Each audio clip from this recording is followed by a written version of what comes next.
ابھی کچھ عرصے پہلے تک 17 جون تک غالباً، اور 17 جون سے پہلے بیڈ لک کیا ہوئی ہماری کہ 17 جون سے پہلے ہی، عید سے پہلے، ہو گیا پی آئی اے کا پلین کریش. 8303 جو فلائٹ تھی وہ کریش ہو گئی. اس کے کریش ہونے سے مزید لوگوں میں تشویش پھیل گئی، اور جو اتھارٹیز تھیں یاسا، انہوں نے بھی یہ دیکھا کہ بھائی ایک پلین کریش ہو گیا ہے، اس میں اتنے مسافر جان سے چلے گئے ہیں. جو بچے ہیں انہوں نے کیا بتایا ہے کہ پائلٹ نے ایک مرتبہ جہاز کو زمین پہ لگایا، اس نے اپنے انجنز کے اوپر جو ہے وہ لینڈنگ کی، اور پھر اس نے نیچے سے دوبارہ اس کو اڑا کر اوپر لے گیا، جو کہ بڑا غلط ڈیسیجن تھا. اور ظاہر جتنے بھی ذی شعور لوگ ہیں، جتنے بھی لوگ سن رہے ہیں، دیکھ رہے ہیں، وہ سب اس چیز سے اگری کرتے ہیں کہ اگر ایک مرتبہ آپ ہوا سے زمین پر لگ گئے ہیں، آپ آ گئے ہیں، تو پھر آپ کو اڑانا نہیں چاہیے تھا، کیونکہ آپ نے ایک مرتبہ سیفلی لینڈ کر لیا تھا. اب چاہے اس کے انجن تباہ ہوتے، اس میں آگ لگتی، جو بھی ہوتا، شاید جانیں مزید بچ سکتی تھی. تو یہ خیر، لیکن یہ تجزیہ کرنا بھی بڑا آسان ہے یہاں پر بیٹھ کر. It is easier said than done. جو شخص وہاں پر ہوگا اور جس نے اس کو اڑایا، یا جو اس وقت کاکپٹ میں کیپٹن تھا، پائلٹ ہمارا، اس پر بیس کرتا ہے کہ اس نے کیا سوچا اور اس نے دوبارہ اس کو اڑایا، کیا ڈیسیجن تھا ان کا. خیر اینی وے، تو یہ کریش ہو گیا. تو 2000، اب آپ ایونٹس کو دیکھیں، 2016 میں ہمیں یہ رپورٹ دی گئی کہ 6 آپ کے فلاز ہیں اور اس کو آپ نے آئیڈینٹیفائی کرنا ہے، جس میں سے ہم نے 5 کو کریکٹ کر دیا اور 6ٹھا ہم سے رہ گیا، اور ہم نے 6ٹھے پر کوئی خاص دھیان نہیں دیا. اس کے بعد یہ پلین کریش ہو گیا، اور پلین کریش کے بعد غلام سرور صاحب کی یہ اسٹیٹمنٹ آ گئی کہ ہمارے پاس تو جو پائلٹس ہیں اس میں 40% لوگ جو ہیں پائلٹس ہمارے، ان کے پاس ڈوبیس لائسنسز ہیں، یا فیک لائسنسز ہیں، یا سسپیشس لائسنسز ہیں. اب وہ ایک الگ ڈبیٹ ہے کہ لائسنسز کیا ہیں ایکچولی، تو وہ بھی میں آپ کو تھوڑا سا ایکسپلین کروں گی. اس معاملے میں سول ایویشن اتھارٹی کا بھی بڑا اہم کردار تھا کہ جب ان کو پتہ تھا کہ یاسا نے 2016 میں یہ 6 فلاز آئیڈینٹیفائی کیے ہیں، یہ 6 ایریاز آئیڈینٹیفائی کیے ہیں کہ جن پر ہمیں کام کرنا تھا، تو ان میں سے اس 6ٹھے سب سے وائٹل پوائنٹ پر کام کیوں نہیں ہوا؟ انہوں نے کیوں نہیں ہمارے پائلٹس کو ریگولیٹ کیا؟ انہوں نے کیوں نہیں ہمارے پروسیجرل ایررز کو ریکٹیفائی کرنے کی کوشش کی؟ کیوں نہیں سول ایویشن اتھارٹی کے ابھی تک 2 سال میں گورنمنٹ کے آنے کے بعد ڈی جی لگ سکے؟ یہ ایک اور بڑا سوال ہے کہ جو جواب کا طلبگار ہے یقیناً. اچھا، اس کے علاوہ ایک اور چیز ہوئی. اب میں کیوں کہتی ہوں کہ غلام سرور خان صاحب کی سٹیٹمنٹ سے پہلے ہی ہماری طرف یہ فیصلہ یورپین یونین اور یونائٹڈ کنگڈم کا آ رہا تھا؟ اس کی وجہ یہ ہے کہ جب 2016 سے وہ ہمارے پیچھے پڑے ہوئے ہیں، وہ ہیمر کر رہے ہیں کہ بھئی آپ نے یہ کام کرنا ہے اور آپ نہیں کر رہے، تو ایک چیز تو یہ ہے کہ انہوں نے ہماری سستی دیکھ لی. پھر دوسری چیز یہ ہے کہ جب کریش ہوا، کریش کی انویسٹیگیشن کرنے کے لیے انٹرنیشنل لوگ آئے، باہر کی اتھارٹیز سے لوگ آئے، انہوں نے اس پلین کریش کو انویسٹیگیٹ کیا، انہوں نے ڈھونڈنے کی کوشش کی کہ غلطی کہاں تھی، فلا کہاں تھا. کیا وہ ایئر ٹریفک کنٹرولر کا پرابلم تھا، جس نے اپنے آپ کو اسرٹ نہیں کیا پائلٹ کے اوپر، اور پائلٹ کو وہ یہ نہیں سمجھا سکا کہ بھائی تم ایک مرتبہ زمین پہ آ گئے ہو تو آپ دوبارہ مت اڑو؟ یا وہ پائلٹ کی غلطی تھی، یا کو پائلٹ جو ساتھ تھے ان کی غلطی تھی؟ کیا تھا معاملہ؟ یہ بات جو ہے یہ دیکھنے کی ضرورت ہے. لیکن جو فرانس سے لوگ آئے ہوئے تھے، ظاہر ہے ایئر بس فرانس کا پروڈکٹ ہے. ایئر بس دنیا جو ہے وہ فرانس سے خریدتی ہے. اب ایئر بس کی کوالٹی، ایئر بس کے کوالٹی سٹینڈرڈز، ایئر بس کا quality control as a product, اس کی مارکیٹنگ، یہ ساری چیزیں اگر آپ مائنڈ میں رکھیں تو دیر واز نو وے کہ وہ کمپنی اپنے لوگوں کو یہاں نہ بھیجتی اپنے پروڈکٹ کو سیو گارڈ کرنے کے لیے، یا اس کی ساکھ کو متاثر ہونے سے بچانے کے لیے، کیونکہ دنیا ان سے وہ پروڈکٹ خریدتی ہے. تو جب وہ یہاں پر آئے اور انہوں نے انویسٹیگیشن کی اور ان کو ان سارے معاملات کا بھی پتہ چلا کہ بھائی سول ایویشن اتھارٹی نے تو 2018 دسمبر میں بھی لوگوں کو سسپینڈ کیا تھا، گراؤنڈ کیا تھا، پھر جنوری 2019 میں بھی پی آئی اے نے بہت سارا سٹاف اپنا، پائلٹس جو ہیں وہ گراؤنڈ کیے تھے، کئی پائلٹس.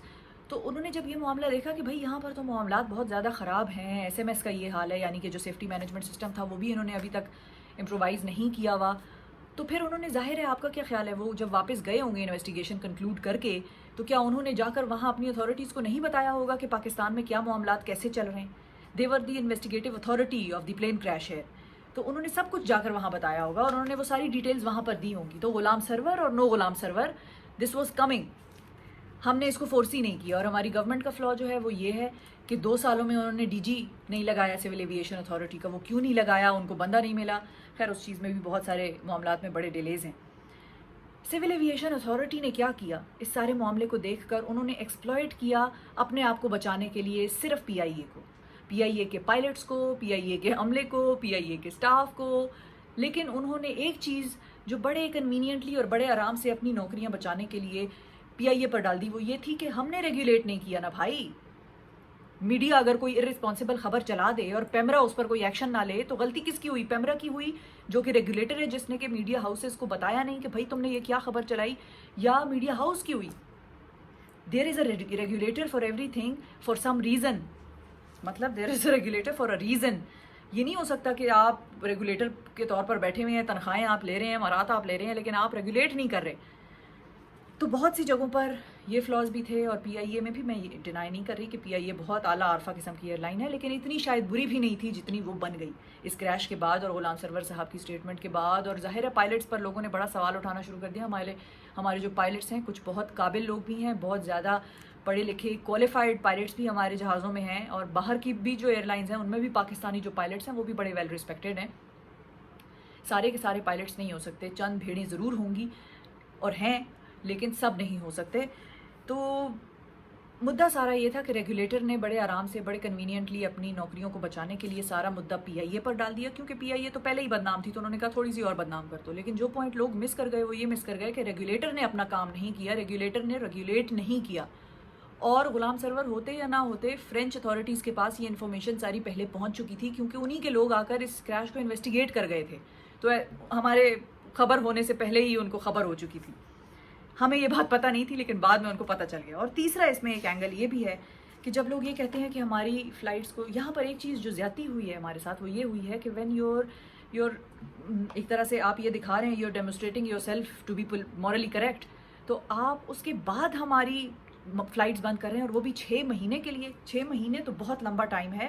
گورنمنٹ کو اس حوالے سے اپیل میں جانا چاہیے، گورنمنٹ اپیل کرے کہ یہ بہت زیادہ لمبا ٹائم ہے، اور 3 دن کے لیے جو یہ فلائٹس کھلی ہیں ان کو ریزیوم رہنا چاہیے، اور ہمیں ایک اور ڈیڈ لائن دیں، اور اس کے بعد ہم اس دوران ہم ایس ایم ایس پر کام کریں گے.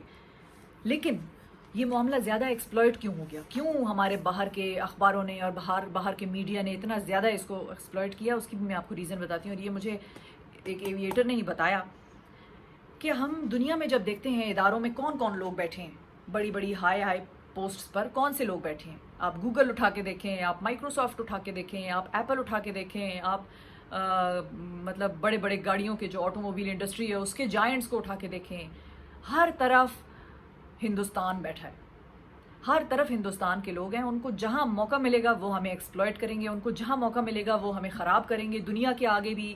اور تو اس میں یہ چیز بھی ایک اسپیکٹ ہے کہ جس کو ہمیں دیکھنا ہے کہ بھائی کتنے لوگ ہیں جو یاسا میں بیٹھے ہیں ہندوستان کے، اور ہماری اتھارٹیز اب کیا کر رہی ہیں. یہ سوال ہے جو کہ اب اٹھایا جانا چاہیے، لیکن میرا خیال ہے اس پر بتھیری ڈیبیٹ ہو چکی ہے کہ یہ کیا ہوا اور کیسے ہوا اور کیوں ہوا. ہونا تو یہ تھا. بطور پاکستانی مجھے بڑا دکھ ہوتا ہے جب میں یہ بات کرتی ہوں کہ پی آئی اے کو بیچتے ہیں، پی آئی اے کو پرائیویٹائز کرتے ہیں. باقی کسی ادارے سے میری اتنی زیادہ ایموشنل اٹیچمنٹ نہیں ہے، لیکن پی آئی اے سے اس لیے ہے. ایک تو یہ کہ قائد اعظم نے پاکستان بننے سے پہلے پی آئی اے کا خواب دیکھ لیا تھا. جس طرح سے پاکستان کا خواب دیکھا اسی طرح پی آئی اے کا بھی خواب دیکھ لیا تھا کہ ہماری ایک نیشنل ایئر لائن ہوگی جو کہ انٹرنیشنل ہوگی.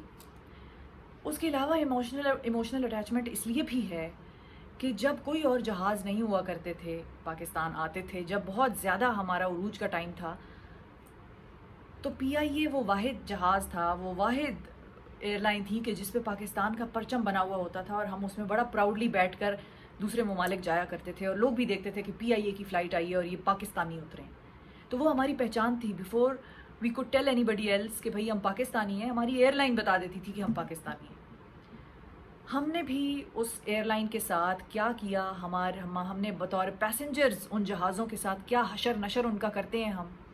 مجھے بڑی اچھی طرح یاد ہے کہ ابھی کچھ عرصہ پہلے، غالباً 2016 میں 2016 میں سری لنکن جہاز ہم نے لیے تھے پی آئی اے کے لیے، اور خاص فلائٹس شروع کی تھیں جن کو کہ پریمیئر فلائٹس کہتے تھے. پرائم فلائٹس تھیں یا پریمیئر فلائٹس تھیں، اور وہ جاتی تھیں اسلام آباد سے ہیتھرو، لنڈن ہیتھرو جاتی تھی. اور 14 اگست 2016 کو ان فلائٹس کا افتتاح ہوا تھا. پہلی فلائٹ لندن سے آنی تھی ان سری لنکن جہازوں میں، اور وہ ہم نے سری لنکا سے خریدے تھے. اور جو فلائٹ پہلی یہاں پر پہنچی اس فلائٹ میں میں بھی تھی.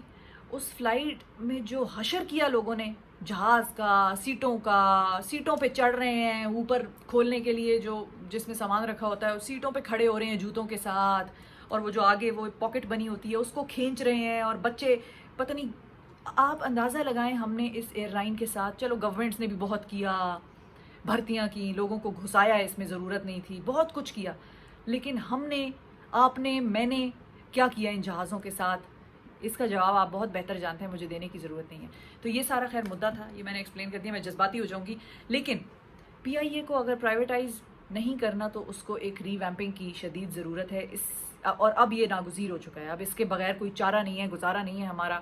بہت بڑی یہ گلوبل امبیرسمنٹ ہو گئی ہے, اور یقیناً جب میں یہ کہتی ہوں گلوبل امبیرسمنٹ ہو گئی ہے تو یہ global embarrassment time and again ہم فیس کرتے رہے ہیں, کبھی پائلٹس کی وجہ سے, کبھی کرو کی وجہ سے, کبھی چرسوں کی اسمگلنگ کی وجہ سے, کبھی گولڈ کی اسمگلنگ کی وجہ سے. لیکن وہ جو پولیٹیکل اور اسمگلنگ نیکسس تھا وہ ہمیشہ سے پریویل کرتا رہا ہے. اس کی وجہ یہ ہے کہ اس کو پولیٹیکلی کرپٹ کر دیا گیا ہے ادارے کو.